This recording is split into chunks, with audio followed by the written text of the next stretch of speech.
Volcanoes या ज्वालामुखी दुनिया में हर जगह पर फैले हुए हैं, लेकिन क्या आप जानते हैं कि वोल्केनोस कैसे फटते हैं, या दुनिया में ज़्यादातर वोल्केनोस कहाँ पर हैं, या फिर आप यह सोचते हैं कि वोल्केनो से सिर्फ नुकसान ही होता है।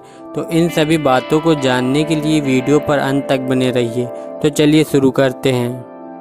दुनिया पर आपको लगभग 1500 से ज़्यादा एक्टिव वोल्केनोस मिल सकते हैं। इसके अलावा अनगिनत वोल्केनोस तो ओशियंस के फ्लोर पर भी हैं। ज़्यादातर वोल्केनोस वहाँ पर मिलते हैं जहाँ पर टेक्टोनिक प्लेट्स लोकेटेड हैं। दुनिया के 75% वोल्केनोस पैसिफिक ओशियंस के अराउंड मौजूद हैं, जिसे रिंग्स ऑफ फायर्स भी कहते हैं। दुनिया में कई प्रकार के वोल्केनोस हैं जिनको उनके शेप और साइज के हिसाब से बांटा गया है, जैसे कि स्ट्रेटोवोल्केनोस। यह वोल्केनोस ज़्यादातर खड़े माउंटेन्स पर मिलते हैं। शील्ड वोल्केनोस, ऐसे वोल्केनोस का शेप समतल और थोड़ा उठा हुआ रहता है। मिड ओशियंस रिजेस, इसमें पानी के अंदर वोल्केनिक माउंटेन की चेन होती है।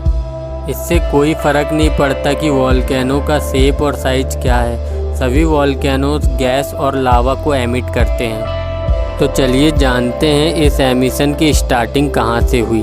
धरती के सबसे अंदरूनी भाग को कोर कहते हैं, जो कि सूरज की जितनी हीट प्रोड्यूस कर सकता है। कोर यह हीट रॉकी मेंटल को ट्रांसफ़र करता है। मेंटल धरातल और कोर के बीच का हिस्सा को कहते हैं। लगातार हीट ट्रांसफ़र होने के कारण मेंटल में पाए जाने वाली रॉक्स पिघलकर मैग्मा का रूप ले लेती है, जो समय के चलते धीरे धीरे ऊपर उठने लगता है और वेंट के जरिए बाहर निकल जाता है, और इसे ही वोल्केनिक एरप्शन कहते हैं।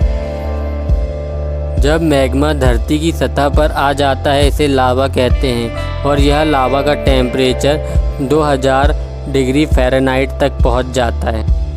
लावा के अलावा वोल्केनो बहुत गर्म गैसें को भी एमिट कर सकते हैं, जो मेंटल पर बनती हैं, और इस फेनोमेनोस को पायरोक्लास्टिक फ्लो भी कहते हैं।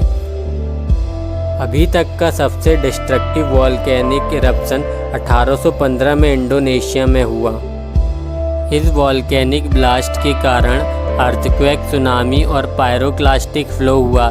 इस वोल्केनिक इरप्शन में 10,000 इंडोनेशियन लोगों की जान भी गई। वोल्केनो प्रकृति की डिस्ट्रक्टिव ताकत है, लेकिन इसमें कुछ पॉजिटिव बातें भी हैं, जैसे कि वोल्केनो की राख आसपास की मिट्टी को कई प्रकार के न्यूट्रिएंट प्रोवाइड करती है। इसके अलावा जब लावा ठंडा हो जाता है तो नए लैंड्स भी बनते हैं। कमेंट पर हमको लिख के बताइए कि किस देश में सबसे ज़्यादा ज्वालामुखी है, और अगर वीडियो पसंद आया हो तो वीडियो को लाइक कीजिए, शेयर कीजिए और चैनल को सब्सक्राइब कीजिए।